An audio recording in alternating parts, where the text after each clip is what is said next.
咁其實我哋今日想講嘅 topic 咧就係比較 sensitive 啲啦，但係我哋都想講好耐㗎啦，就係喺印度文化入邊嘅跨性別。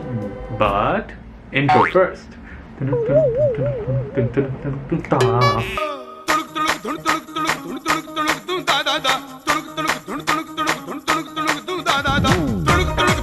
大家好，我係新德，你哋歡迎嚟到我嘅 channel。Hello, I'm KU。今日嘅社會入邊咧，其實已經唔止得男同女啦，喺性別入邊已經有好多唔同嘅性別啦。咁其實喺印度文化入邊咧，我哋都接受跨性別呢樣嘢嘅喎。Officially accepted, even by the government。咁其實咧喺2014年開始咧，印度政府已經將 transgender 呢個性別咧係 politically 係 accept 咗㗎啦。咁所以咧喺印度、巴基斯坦同埋尼泊爾嘅護照入邊咧，你可以喺性別下面揀跨性別嘅。That's actually really cool when you think about it. Yeah. It's such acceptance, and to think that people think Indians are a little conservative. I know。你哋成日都會覺得啊，印度係一個好保守嘅地方，好多嘢都接受唔到。咁其實咧，呢個 video 都想俾你哋睇下話，其實印度有好多嘢係已經接受咗㗎啦。Yeah. 跨性別喺印度咧就叫做 Hijra。 Hijra actually a little bit more modern way of saying, but originally they are called Kinnar. Kinnar. 咁其實咧喺印度文化入邊 Hijra 同埋 Kinnar 已經係3-4千年之前已經有㗎啦。跨性別呢樣嘢係已經接受咗㗎啦。咁其實咧就係嚟自我哋印度嘅聖書入邊啦，最重要嘅兩本嘅其中一本已經 mention 過跨性別。Yeah, and actually a lot of them do mention it, but we only say these few because they're some of the more famous ones. And when people hear that the Hijra or the Kinnars are mentioned in these kind of stories, then it's really a big deal. 同你哋分享個故事先。咁我哋嘅印度聖書入邊咧，跨性別呢樣嘢嘅來源喺邊度咧？就係有一日有一位神咧，佢就要離開佢自己嘅社會14年。咁佢離開自己嘅社會嘅時候咧，好多 followers 都想跟住佢去啦。咁佢就話：所有男人同埋女人，麻煩你翻去自己屋企，你唔好等我。He didn't say it like a request. He gave an order. So he said, you must return to your home. 14年之後，佢翻咗嚟之後咧，佢就見到有一班人仲坐喺度等緊佢喎。咁佢就行過去問啦：點解咧？你哋仲等緊我嘅？我唔係命令咗你哋個個都要翻自己屋企嘅咩？咁佢哋就話佢哋唔 classify 自己係男人，亦都唔 classify 自己係女人。咁嗰時咧，嗰位神就好 impressed with 佢哋啦。His name is Lord Ram. So Lord Ram was so impressed by these followers that he gave them a blessing. He said, now you guys will be considered lucky for others. Like you guys will be able to give blessing on happy occasions. 亦到而家咧，其實喺印度文化入邊，當有人結婚啊，或者當有人屋企生 BB 嘅時候咧，都會有一組跨性別嘅人入嚟個 wedding 度啦，或者入嚟呢班慶祝緊嘅人屋企入邊咧，係祝福佢哋嘅，令到佢哋個 BB 長大得開心啲啦，或者令到個 couple 咧有個好好嘅 happily ever after 咁。They also asked to come to a festival celebration, bridal shower, or any kind of celebration just for the blessing. Like they just think it's good luck no matter what.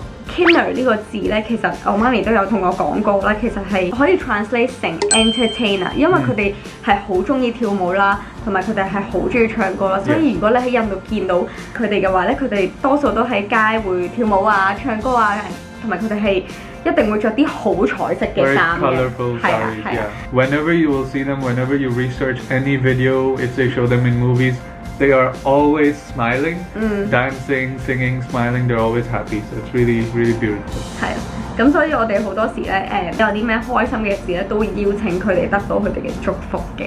Are we gonna invite some for our wedding? Of course. Yes. It'll be so fun. Yeah. So here's another interesting fact that you may or may not have known.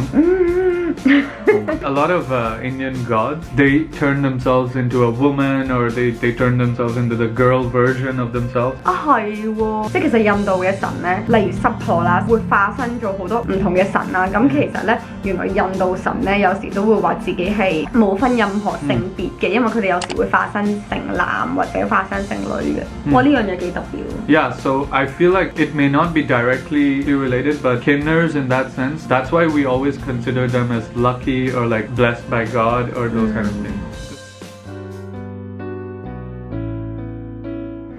但係我想講咧，雖然印度文化係接受跨性別呢樣嘢啦，但係我都有讀過啲新聞咧，其實有好多人對佢哋嘅對待都係比較面，同埋佢哋會得到好多 abuse 好多唔好嘅對待啦。即係好多時喺印度，如果你係跨性別嘅話咧，你就會成班跨性別係即係另外整一個 community 一齊住嘅。Which is separate, far from society. 可能喺啲村度，咁佢哋就會一齊住啦，一齊保護對方啦。同埋咧好多時，好多人都會歧視佢哋啊，或者佢哋俾人強姦，或者佢哋俾人打嘅時候咧，印度嘅警察都唔會特別幫佢哋咯，就會當算咗。Yeah, and for example, because in India, a lot of the times one of their ways to earn money as well, they may not always get a good job. For example, on trains, in public transport in India, they will put on a small performance, dance, sing for you, and then they will ask for money, basically. A lot of people also consider that as good luck. So, you give them money, they will bless you.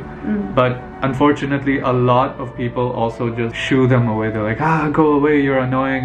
Don't annoy us. They are just trying to earn a living. So that's also quite sad. Even though in India, shooing them away or saying go away is considered bad luck. But a lot of people still do it. 我媽咪都有同我講過啦，可能有時我哋喺街都會見到，咁我媽咪係一定會俾少少錢佢哋嘅，因為我媽咪話咧，如果我哋唔尊重佢哋嘅話咧，係會有 bad luck，因為始終佢哋嘅歷史都係嚟自由神俾個命令佢哋嚟祝福我哋啦，所以我哋係應該尊重佢哋嘅。我覺得同其他國家比較啦，印度已經 classify 跨性別 as 一個性別係一個好好嘅發展，都希望第時社會多啲接受佢哋啦，同埋唔會當佢哋係只係做 entertainer 為主咯。因為佢哋其實都會好辛苦啦，好多時好多屋企人因為佢哋係跨性別而唔接受佢哋啦，就踢佢哋出屋企啊，要佢哋去第二個社會度住啊咁樣。咁我希望多啲印度人會接受佢哋咯。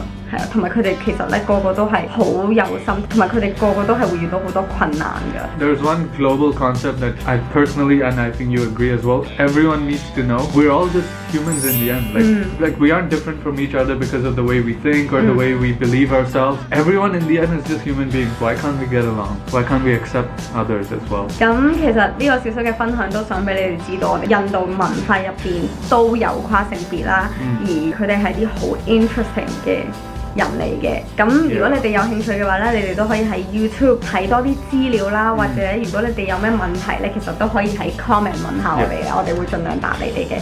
咁我哋條片就去到呢度啦，我哋下次再見，拜拜。咦？你哋仲未走？走之前記住 comment、like 同 subscribe 我嘅 YouTube channel 啊！下次再見，拜拜。